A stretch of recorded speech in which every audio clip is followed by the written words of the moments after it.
Freddy, un gusto visitarlo aquí en su nueva oficina. La primera vez que lo visito acá, felicitaciones, muy creativo y muchos éxitos en este proyecto suyo. En realidad, hoy venimos a conversar sobre un tema que es el cáncer del cuello del útero. ¿Por qué nos interesa este tema en estas etapas tan convulsionadas, como usted lo dice, del país y de la ciudad?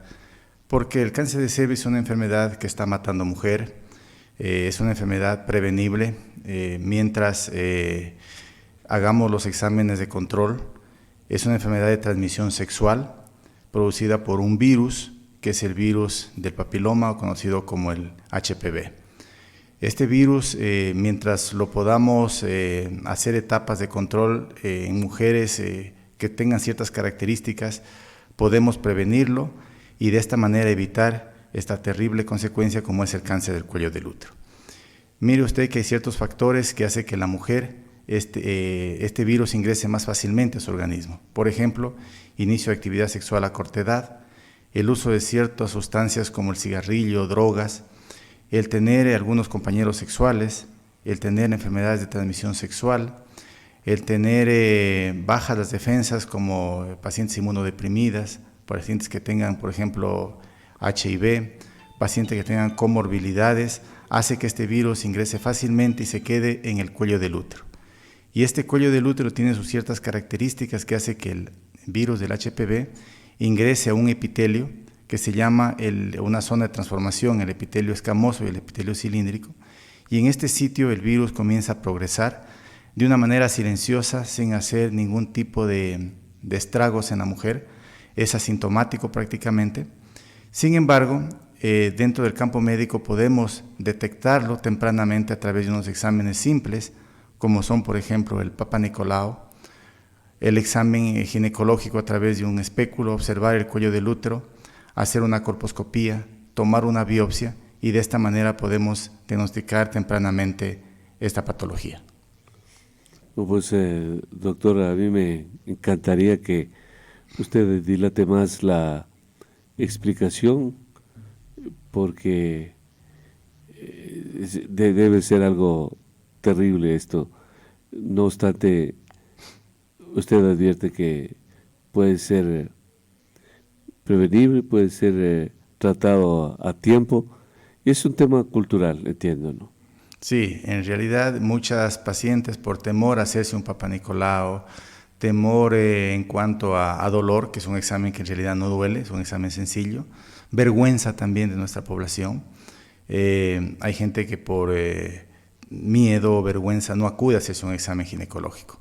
Por lo tanto, el mensaje que quiero traer el día de hoy es que estas patologías se pueden prevenir, y se pueden prevenir, como digo, con un examen simple, visitando al ginecólogo, visitando al médico general, que es el que está capacitado también para hacer un Papa Nicolau. Obviamente, si necesitan una consulta más avanzada, tenemos exámenes como la colposcopía, la biopsia, la determinación del virus del papiloma. Mire que hoy el mundo está invadido por virus, hoy estamos tratando de pasar una pandemia por el virus del coronavirus. Sin embargo, el HPV en el mundo prácticamente está a unos 25 años ya, y la ciencia ha avanzado mucho en el estudio de este virus. Por lo tanto, hoy por hoy podemos decir que lo podemos controlar a través de estos exámenes de tamizaje y también la vacuna. También hay vacuna para el virus de papiloma. Aproximadamente en el mundo hay más de 100 cepas de HPV, de los cuales aproximadamente 40 afectan a la parte anogenital, y de estos los subdividimos en dos grandes grupos: un grupo de bajo riesgo, que generalmente es el 6 y el 11, que es el que produce la verruga genital, y un grupo de alto riesgo, que son el 16, 18, 31, 33 y otros, que son los que ocasionan estas lesiones preneoplásticas en el cuello del útero. Y está comprobado científicamente que todas las pacientes que tienen cáncer de cervix, dentro de su agente etiológico es el virus de papiloma, principalmente el 16 y el 18. Y ventajosamente hoy tenemos vacunas para prevenir este tipo de infecciones, y estas vacunas están en el mundo hace aproximadamente ya unos 15 años. Obviamente, en países de primer mundo, estas vacunas a nivel general, los ministerios de salud los aplican a todas las mujeres que aún no inician su actividad sexual, es decir, en aquellas niñas. En nuestro país, efectivamente, hace unos años también se beneficiaron de estos programas, pero hoy por hoy sé que a nivel público estas vacunas no se las están colocando. Obviamente hay prioridades en otros campos de salud. Sin embargo, es importante que nuestra población sepa que sí hay un mecanismo como para prevenir a través de la vacunación. Y otro mecanismo es a través del control periódico, a través de este examen tan simple, tan sencillo, económico, como es el Papa Nicolau.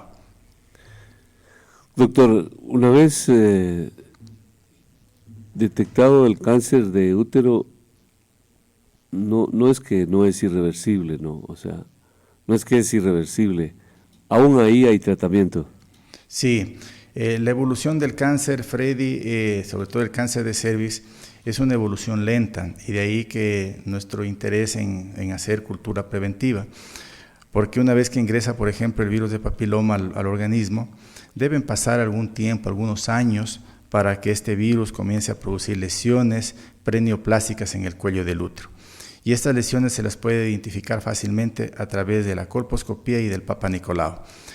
Hasta que la paciente dé sintomatología de cáncer, deben pasar por lo menos unos 10 a 12 años desde que ingresó el virus por primera vez al organismo. La primera sintomatología de cáncer se observa cuando el cáncer ya es visible macroscópicamente en el cuello del útero. Y esto generalmente se da cuando estamos hablando de un estadio 1B, estadio 2, y generalmente es a este nivel cuando la paciente comienza a sentir síntomas, pero nosotros decimos siempre es tarde cuando llegan estos estadios.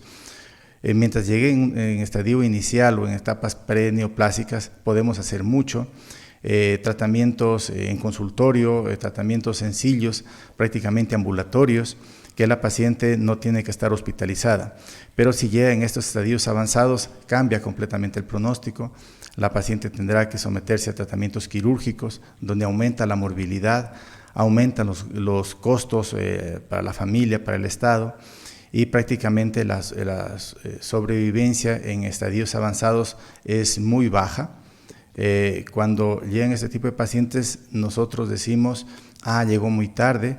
¿Por qué? Porque prácticamente el costo es alto, y yo particularmente digo aquí, hemos fallado los 3 estamentos. El 1, como médicos, por no haber llegado a tiempo con la información. Segundo, el paciente, por su cultura, por no haber asistido a hacer un control preventivo. La cultura preventiva en nuestro medio prácticamente es escasa.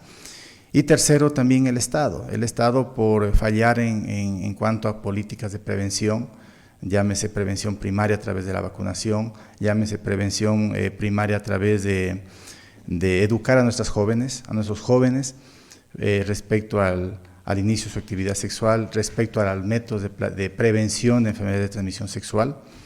Entonces, en estadio avanzado siempre decimos el pronóstico es malo, el resultado es malo, y la sobrevivencia de la paciente también disminuye. Doctor, el tratamiento de esta enfermedad es muy costoso. Si estamos hablando en estadios avanzados, el tratamiento es costoso porque estamos hablando de tratamiento quirúrgico, sacar el útero, sacar los ovarios, sacar los ganglios, tiempo hospitalario. Aparte de eso, dependiendo del estadio, el tratamiento continúa con quimioterapia, con radioterapia, es decir, en el bolsillo de una paciente, si no tiene una seguridad o una asistencia del Estado, es muy difícil solventar estos tratamientos. Sin embargo, en etapa inicial o en las lesiones preneoplásticas, el tratamiento es muy sencillo, es económico. Se lo hace en consultorio, prácticamente realizando una resección de la lesión, una conización con asas, unas asas de Lipp que los ginecólogos manejamos. Prácticamente el tratamiento es 100% curativo. De ahí la importancia de que la paciente acuda en etapas tempranas. Ahora, las personas pueden preguntar, y bueno, ¿qué síntomas siento cuando tengo este problema tempranamente? La respuesta es, lamentablemente, no hay ningún síntoma. Entonces, por eso es que la paciente no acude. Mire que hay casos hasta cierto punto jocosos que llegan a la consulta, llegan con lesiones, por ejemplo, una lesión de alto grado, y se le plantea a la paciente hacer una conización y la paciente se niega y dice, doctor, no, porque en realidad no siento ningún síntoma. Y eso es... eso solo lo hace por cobrar, dice. Muchas de las veces. Sí. El razonamiento que está más a flor de labios, ahí rapidísimo, dice, no, son por cobrar. Es que se ha oído. Sí, sí. Es que se ha oído. Lamentablemente, como digo, no tenemos la cultura preventiva. Llegamos Exacto. cuando hay secreción o cuando hay dolor o cuando hay sangrado, y lamentablemente estas patologías en etapa inicial, en etapa donde podemos hacer mucho, no hay sintomatología, son asintomáticos, ¿sí? Uh-huh. Y hemos tenido eso, que efectivamente las pacientes se niegan a aceptar el procedimiento, no dan el consentimiento para que procedamos, porque en realidad no tienen ninguna sintomatología. Entonces, podemos hacer mucho en esta etapa, y como digo, son etapas que la patología nos permite, porque es un crecimiento lento, a diferencia de otros cánceres que son una evolución muy rápida. El cáncer de cuello del útero es un cáncer que va progresando poco a poco. Ahí nosotros como médicos podemos hacer mucho, como digo. Mire que el cáncer de cervix a nivel mundial sigue ocupando los primeros lugares en cuanto a cáncer ginecológico. A nivel del mundo y a nivel de Ecuador, el cáncer de mama y el cáncer de cervix son las primeras causas de cáncer en la mujer. Obviamente hay otras patologías que en la mujer ocasionan mortalidad, como por ejemplo accidentes cardiovasculares. Sin embargo, el cáncer sigue siendo una de las patologías importantes a considerar dentro de salud preventiva. Siempre que se trata de estos temas es de un poco de miedo, de terror. Pero al mismo tiempo no hay mucho miedo, porque si hubiese miedo en las mujeres, harían este tratamiento preventivo, doctor. Y de lo que más se quejan ustedes es que justamente no lo hacen. No lo hacen por las dos cosas que usted dijo, dos razones. O tienen miedo o tienen vergüenza. Sí, vergüenza, temor, por ejemplo, aún hay temor en la población a irse a hacer un examen ginecológico, hay temor en la población a ponerse las vacunas, por ejemplo, hay temor en la población a asistir a los centros hospitalarios. Fíjese. Hoy por hoy, por ejemplo, la asistencia sanitaria está ya cada vez más cerca de la población. Hay centros de salud en la parroquia, en el barrio, seguro campesino, de tal manera que siempre la asistencia está más cerca. Sin embargo, sí, hay mayor orientación, mejor orientación. Sí, efectivamente, programas como estos también inducen a que la gente conozca. Sin embargo, hay poca receptividad de la gente en cuanto a acudir, porque como digo, el criterio es: si no me duele, ¿para qué voy? ¿Sí? Miren que hay pacientes que le hacemos exámenes y sale bien y dice: doctor, pero de adrede me he pedido estos exámenes porque en realidad no tengo nada. Claro, es increíble, sí. ¿No? Cuando lo más bonito, pues, ¿no? Claro, mejor vaya contenta, mire que claro, está todo bien. ¿Sí? Exactamente. Sí. Doctor, quiero agradecerle muchísimo su comparecencia esta mañana. Solo lo dejo nomás y quisiera usted también decir en dónde pueden encontrarlo a usted en caso de requerir sus servicios profesionales. Sí, a la orden. Yo trabajo en dos instituciones. La una es Medilab Medihospital, donde tengo mi consulta privada, y a nivel institucional también trabajo en el Hospital de Solca. ¿Usted está en Solca? Sí, de Solca también. La gente ahí lo conoce, lo identifica. A la orden siempre. Mucho más. Igual, doctor Freddy Ponte, agradecerle a usted y siempre a la orden en cuanto a a dar ciertos tipos de orientaciones que ayuden a la población a prevenir este tipo de patologías.